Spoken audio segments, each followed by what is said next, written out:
Hyderabad Vijayawada national హైవేపై తెలంగాణలో చౌటప్పల్ మండలం పంతంగి, కేతేపల్లి మండలం కోర్లపహాడ్, ఏపీలో చిల్లకల్లు, నందిగామ వద్ద టోల్ ప్లాజాలు ఉన్నాయి. 2012 డిసెంబర్ నుంచి టోల్ వసూళ్లు చేస్తున్నారు. అయితే తాజాగా ఛార్జీలను కుదించారు. పంతంగి టోల్ ప్లాజా వద్ద కార్లు, జీపులు, వ్యాన్లకు అయితే ఒకవైపు ప్రయాణానికి అయితే రూ. 15 తగ్గించారు.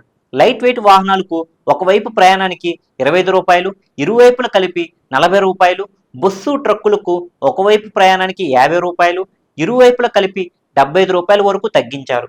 ఇక చిల్లకల్లు టోల్ ప్లాజా వద్ద అన్ని వాహనాలకు కలిపి ఒకవైపునకు రూ. 5, ఇరువైపులకు కలిపి రూ. 10 చొప్పున మాత్రమే తగ్గించారు.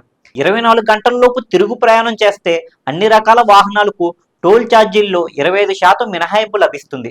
గతంలో ఈ రహదారిని జిఎంఆర్ సంస్థ నిర్మించింది. 2024 జూన్ 31 వరకు జిఎంఆర్ సంస్థ టోల్ వసూలు చేసింది. అయితే ఇప్పుడు ఈ రహదారి గుండా ప్రయాణించే వాహనదారులకు ఎన్హెచ్ఏఐ గుడ్ న్యూస్ చెప్పింది. టోల్ ఛార్జీలను తగ్గిస్తూ నిర్ణయం తీసుకుంది.